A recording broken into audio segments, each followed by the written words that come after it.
कल जहां शक्ति प्रदर्शन का सोमवार था तो आज का दिन इस्तीफों का मंगलवार बन गया, क्योंकि टिकट बंटवारे को लेकर के परिवार बिखर रहे हैं, अपने ही बागी हो रहे हैं और इसलिए आज 24 के चक्रवर्ती में देश की तमाम अहम सियासी खबरों की नब्ज तो पकड़ेंगे ही।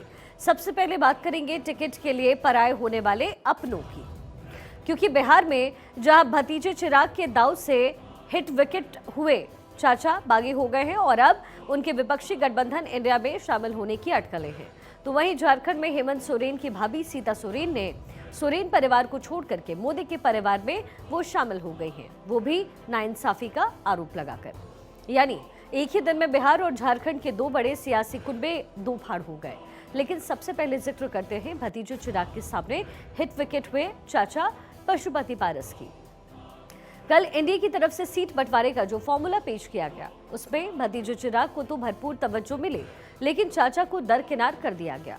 ऐसे में नाराज चाचा अब बागी मोड में नजर आ रहे हैं। राष्ट्रीय लोक जनशक्ति पार्टी के अध्यक्ष पशुपति पारस ने सबसे पहले केंद्रीय मंत्री के पद से इस्तीफा दिया और फिर दिल्ली में ही प्रेस कॉन्फ्रेंस कर साफ कर दिया कि वो लड़ेंगे तो हाजीपुर से ही, फिर चाहे उन्हें कोई भी कदम क्यों ना उठाना पड़े। पशुपति पारस ने कहा कि उन्होंने पूरी ईमानदारी के साथ पीएम मोदी के साथ काम किया, लेकिन उनके साथ नाइंसाफी हुई। क्या कुछ कहा है ये सुन लेते हैं। तो 5-6 दिन पहले प्रेस वार्ता में मैंने कहा था कि हम तब तक इंतजार करेंगे जब तक एनडीए का विधिवत घोषणा नहीं होता। कल विधिवत घोषणा हो गया। हम लोग 5 सांसद थे, हमारी पार्टी में 5 सांसद थे। मैंने बहुत ईमानदारी, बहुत लगन से, वफादारी से मैंने एनडीए की सेवा की। आज भी मैं माननीय प्रधानमंत्री जी का शुक्रगुजार हूँ और मैं आज भी वो देश के नेता हैं, बड़े नेता हैं, लेकिन हमारी पार्टी के साथ और व्यक्तिगत रूप से हमारे साथ नाइंसाफी हुई। इसलिए मैं भारत सरकार के कैबिनेट मंत्री से मैं त्याग पत्र देता हूँ। भविष्य की राजनीति आज हम अपने पार्टी के जितने भी हमारे वरिष्ठ कार्यकर्तागण हैं उनके साथ मैं बैठ के तय करूँगा। चाचा पशुपति नाथ की नाराजगी वैसे तो उसकी कई वजह हैं, लेकिन सबसे बड़ी वजह है एनडीए के सीट शेयरिंग में एक भी सीट ना मिलना। बिहार में एनडीए की सीट शेयरिंग किस तरीके से हुई है वो भी आपको समझाते हैं। बिहार की 40 लोकसभा सीटों के लिए एनडीए ने सीट शेयरिंग का ऐलान किया, जिसमें बीजेपी 17 जबकि जेडीयू 16 सीटों पर अपने उम्मीदवार उतारेगी। तो वहीं एलजेपी लोजपा रामविलास यानी चिराग की पार्टी को 5 सीटें मिली। उपेंद्र कुशवाहा की राष्ट्रीय लोक समता पार्टी को 1 सीट, तो वही जीतन राम मांझी की हम को भी 1 सीट दी गई है। लेकिन इस सीट बंटवारे में पशुपति पारस की पार्टी राष्ट्रीय एलजेपी को एक भी सीट नहीं मिली, जबकि वो लगातार हाजीपुर से चुनाव लड़ने का दावा कर रहे थे। इसके उलट हुआ ये कि एनडीए ने रामविलास पासवान की ये सीट पशुपति पारस को देने की जगह चिराग पासवान, जो कि उनके बेटे हैं, उन्हें दे दी। इसके अलावा चिराग पासवान को वैशाली, समस्तीपुर, खगड़िया और जमुई की सीटें भी दी गई हैं। ये सभी वो सीटें हैं जो न सिर्फ एलजेपी का गढ़ मानी जाती है, बल्कि 2019 में एलजेपी ने यहां से जीत भी दर्ज की। लेकिन इस बार बीजेपी ने चाचा पशुपति पारस को बिल्कुल भी भाव नहीं दिया। उसकी जगह एक बार फिर भतीजे चिराग पासवान पर उन्होंने भरोसा जाहिर किया है। भारतीय जनता पार्टी पुराने लोगों का सम्मान करती है, नए लोगों का भी स्वागत करती है, नए लोगों को भी अवसर देती है। आज उन्हीं के परिवार से माननीय चिराग पासवान जी, जिनके पिताजी के जाने के बाद उनको अवसर मिलना चाहिए था, लेकिन इनको अवसर देते रह गया पार्टी। कैबिनेट मिनिस्टर ये रहे। अब अवसर बदलता है, मिलता है, सम्मान सबका होगा, इसमें कहीं प्रॉब्लम नहीं है। देश के प्रधानमंत्री नरेंद्र मोदी जी सबको लेके चलते हैं और सभी सहयोगों को उचित सम्मान उचित समय पर देते हैं। हालांकि सूत्रों की अगर माने तो पशुपति पारस महागठबंधन का रुख कर सकते हैं और जल्द ही वो इसका ऐलान भी करेंगे, और ऐसा हुआ तो वो एक बार फिर से हाजीपुर से ही चुनाव लड़ सकते हैं, जहां उनके सामने उनके ही भतीजे चिराग होंगे। वहीं एनडीए के इस सीट बंटवारे पर इंडी गठबंधन की भी नजर बनी थी। गठबंधन की तरफ से क्या कुछ कहा गया ये भी सुनिए। जितने लोग जो है अन्याय से पीड़ित हैं, वो सब लोग आकर के हमारी कॉमन लड़ाई है, उस लड़ाई में जो है वो सामने सम्मिलित हूँ, एक सिपाही के तौर पर सम्मिलित हूँ। पशुपति पारस के लिए इनविटेशन है आपके हिसाब से? मैं किसी एक को लेकर के नहीं कह रहा हूँ, क्योंकि उन्होंने कहा मेरे साथ अन्याय हुआ है। हमने कहा प्रत्येक अन्याय पीड़ित व्यक्ति जो है, न्याय की लड़ाई राहुल गांधी जी लड़ रहे हैं, हम लड़ रहे हैं, कांग्रेस लड़ रही है, खड़गे साहब लड़ रहे हैं, उसमें सम्मिलित है। दरअसल पशुपति पारस 2019 में अपने भाई रामविलास पासवान की सीट हाजीपुर से सांसद बने। पार्टी में टूट के बाद जब ज्यादातर सांसद उनके साथ हो गए तो पीएम मोदी ने उन्हें अपनी कैबिनेट में जगह दी, लेकिन 24 के महासमर के लिए बीजेपी ने एक बार फिर से भतीजे पर दांव लगाया और चाचा को साइडलाइन कर दिया।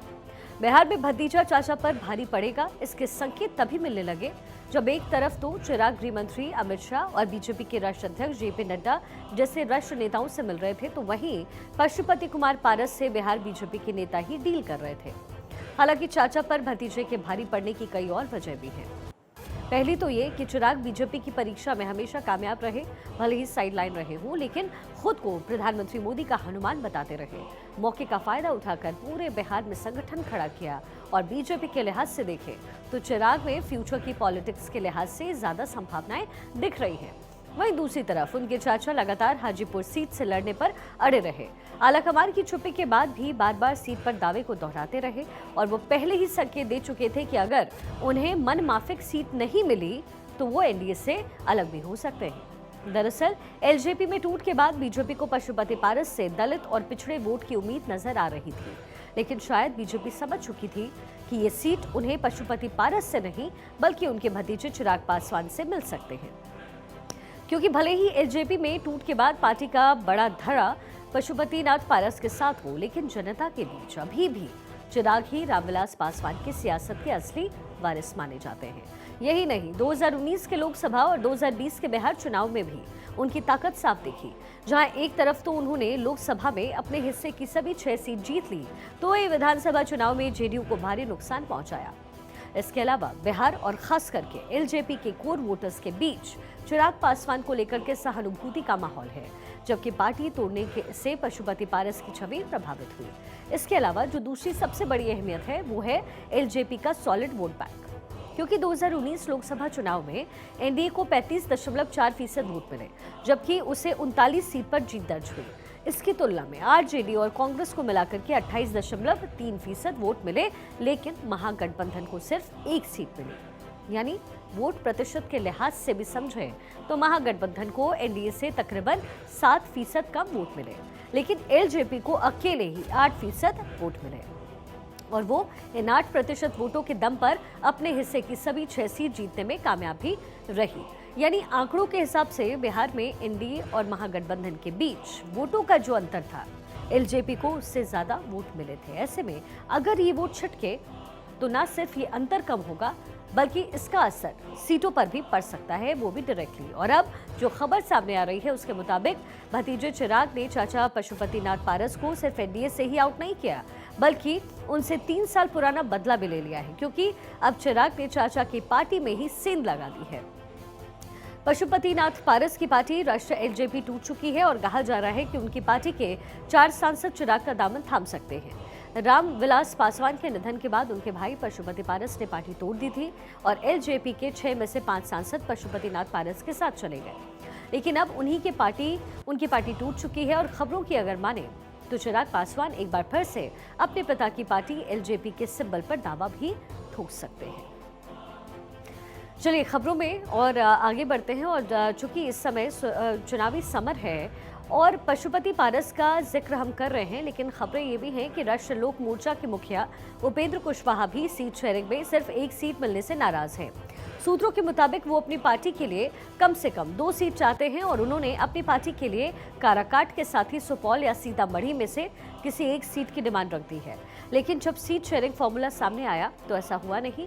उपेंद्र कुशवाहा की पार्टी को एनडीए में केवल 1 सीट मिली और वो है काराकाट। उनकी नाराजगी की खबरें इसलिए भी चर्चा में आई क्योंकि कल सीट शेयरिंग को लेकर के हुई एनडीए की प्रेस कॉन्फ्रेंस में भी उनकी पार्टी का कोई प्रतिनिधि मौजूद नहीं था। हालांकि बीजेपी उपेंद्र कुशवाहा की नाराजगी की खबरों को खारिज कर रही है। आज नहीं है, सभी को देश के प्रधानमंत्री नरेंद्र मोदी जी पर विश्वास है और देश के प्रधानमंत्री नरेंद्र मोदी जी के नेतृत्व में चुनाव लड़ने वाले अपने को गौरवान्वित महसूस करते हैं, क्योंकि एक नए राष्ट्रवाद की ओर भारत कदम बढ़ा रहा है। अब ये तो हो गई बिहार में परिवार की रार की बात। अब बात करते हैं बिहार से अलग होकर के बने झारखंड की बात, क्योंकि झारखंड में इसी मुद्दों को उठा करके सोरेन परिवार की बहू और पूर्व सीएम हेमंत सोरेन की भाभी सीता सोरेन ने अपना परिवार छोड़कर मोदी के परिवार में वो शामिल हो गई हैं। विधायक सीता सोरेन ने आज बीजेपी का दामन थामा। दिल्ली में बीजेपी हेड ऑफिस में सीनियर नेता विनोद तावड़े ने उन्हें पार्टी की सदस्यता दिलवाई। सीता सोरेन ने कहा कि झारखंड की जनता बदलाव चाहती है, झारखंड को झुकना नहीं बचाना है, इसलिए वो बीजेपी में शामिल हो रही हैं और वो झारखंड की सभी 14 सीटों पर कमल खिलाने के लिए काम करेंगी। क्या कुछ कहा है, पहले ये सुनते हैं। यशस्वी प्रधानमंत्री नरेंद्र मोदी जी के विशाल परिवार में आज हम शामिल हो रहे हैं। मैंने भी कई संघर्ष किए। झारखंड में 14 साल झारखंड मुक्ति मोर्चा पार्टी में रही, लेकिन कहीं ना कहीं इतने साल गुजारने के बाद भी जिस मुकाम तक हमें पहुंचनी चाहिए थी, क्योंकि 24 साल झारखंड अलग राज्य बन के हुआ और आज के डेट भी को भी हम जब तक देख रहे हैं झारखंड विकास से कोसों दूर है। तो ऐसे में मुझे मोदी जी का परिवार महापरिवार में आना पड़ा, क्योंकि हमको झारखंड को बचाना है। तो शिबू सोरेन की बड़ी बहू दुमका की जामा सीट से विधायक हैं, 3 बार विधायक रह चुकी हैं। पिछड़ी जातियों पर अच्छी पकड़ उनकी है और इससे पहले उन्होंने आज सुबह ही जेएमएम के साथ विधायकी से इस्तीफा दे दिया और इसके पीछे भी उन्होंने वही नाइंसाफी वाली दलील दी। दरअसल हेमंत सोरेन के जेल जाने के बाद सीता सोरेन के सीएम बनने की अटकलें थी, लेकिन सीएम बन गई चंपाई सोरेन और इसी से वो नाराज बताई जा रही थी। सीता सोरेन के बीजेपी में शामिल होने पर बीजेपी नेता भी उन्हें बधाई दे रहे हैं। क्या कुछ कह रहे हैं, पहले वो सुनिए। सबका स्वागत है और सीताराम के पास आएंगे तो स्वाभाविक रूप से सबका स्वागत है, उसमें क्या दिक्कत है। देखिए, इतना बात तो तय है कि अब ये तो स्पष्ट हो चुका है कि हमने लगातार कहा कि झारखंड मुक्ति मोर्चा के विधायक या कांग्रेस के भी विधायक अपनी ही सरकार से लोग दुखी हैं, नाराज चल रहे हैं। जो वहाँ की स्थिति क्या है, वहाँ की परिस्थिति क्या है, सरकार किस प्रकार से काम कर रही है, वो तो हमसे बेहतर आप सीता सोरेन बता सकती है। तो सीता सोरेन का बीजेपी में जाना जेएमएम ही नहीं विपक्षी गठबंधन के लिए भी बड़ा झटका है और ये जेएमएम नेताओं की प्रतिक्रिया से साफ समझा भी जा सकता है। जेएमएम की तरफ से क्या कहा जा रहा है, ये भी आप सुन लीजिए। अभी पार्टी एक संकट के दौर से गुजर रही है, तो ऐसे में मुझे लगता है थोड़ा धैर्य सबको रखना चाहिए था और इस तरह से क्यों हुआ दुखद है, ये हमारी पार्टी के लिए दुखद है। बिहार और झारखंड से आगे बढ़ते हैं और बात कर लेते हैं महाराष्ट्र की, क्योंकि खबरों की अगर माने तो महाराष्ट्र में बीजेपी एनडीए का विस्तार करने की तैयारी में है और एकनाथ शिंदे और अजित पवार के सरकार में शामिल होने के बाद अब राज ठाकरे भी एनडीए का दामन थाम सकते हैं। आज राज ठाकरे ने दिल्ली में केंद्रीय गृह मंत्री अमित शाह से तकरीबन आधे घंटे तक मुलाकात की। खबरों की माने तो इस दौरान उनकी पार्टी एमएनएस के एनडीए में शामिल होने पर चर्चा तो हुई ही, लोकसभा चुनाव के लिए सीट शेयरिंग पर भी चर्चा हुई। इससे पहले बीजेपी महासचिव विनोद तावड़े खुद राज ठाकरे से मिलने उनके होटल पहुंचे, जहां से दोनों नेता अमित शाह के आवास के लिए रवाना हुए। सूत्रों के मुताबिक राज ठाकरे ने एनडीए से 2 सीटें मांगी हैं, मुंबई दक्षिण और शिरडी। फिलहाल ये सीट शिवसेना के शिंदे गुट के पास है। हालांकि बीजेपी उन्हें 1 सीट दे सकती है। इसमें भी दक्षिण मुंबई सीट पर बीजेपी अपना उम्मीदवार चाहती है। ऐसे में माना जा रहा है कि अगर बात बनती है तो बीजेपी शिरडी की सीट पर राज ठाकरे के लिए उस सीट को वो छोड़ सकती है। राज ठाकरे ने 2006 में शिवसेना छोड़कर के महाराष्ट्र नवनिर्माण सेना नाम की एक नई पार्टी बनाई थी। 2009 के विधानसभा चुनाव में राज ठाकरे की पार्टी ने 13 सीटें भी जीती, लेकिन इसके बाद उनकी पार्टी का प्रदर्शन लगातार गिरता गया और 2014 में वो सिर्फ 1 सीट ही जीत पाई। राज ठाकरे की एनडीए में एंट्री इसलिए भी दिलचस्प है क्योंकि 2019 के लोकसभा चुनाव में राज ठाकरे ने अपने उम्मीदवार तो नहीं उतारे, लेकिन जगह जगह जाकर के बीजेपी के खिलाफ प्रचार जरूर किया, लेकिन अब वो एनडीए का हिस्सा बन सकते हैं। अब इस मुलाकात पर महाविकास आघाड़ी की तरफ से भी प्रतिक्रिया सामने आई है। क्या कुछ कहा गया, ये सुन लीजिए। देखिए, एक बात तो बहुत स्पष्ट हो गई है। कहाँ एक तरफ भारतीय जनता पार्टी नारे लगा रही थी 400 पार करेंगे, पर अभी यहाँ पे 200 पार करने में भी उनको पास कॉन्फिडेंस नहीं है, और खास करके महाराष्ट्र को लेकर तो उनको लगा कि चलिए अब एक ठाकरे परिवार के पार्टी को ले लेते हैं, ठाकरे सरनेम भी ले लेते हैं और कोशिश करते हैं जनता के बीच में जाएंगे, तो इससे भी कुछ फायदा होने वाला नहीं है। चलिए आगे बढ़ते हैं और हरियाणा की बात करते हैं, जहां आज नायब सैनिक की कैबिनेट का विस्तार हुआ। कैबिनेट विस्तार में कुल 8 नए चेहरों को जगह मिली। आज बीजेपी के विधायक कमल गुप्ता ने मंत्री पद की शपथ ली, तो वहीं बाकी के 7 विधायकों को राज्य मंत्री स्वतंत्र प्रभार के तौर पर शपथ दिलाई गई। इस दौरान राज्यपाल बंडारू दत्तात्रेय ने सुभाष सुधा, विशंबर सिंह, असीम गोयल, अभय सिंह यादव, सीमा त्रिखा महिपाल ढांडा और संजय सिंह को राज्य मंत्री स्वतंत्र प्रभार की शपथ दिलवाई।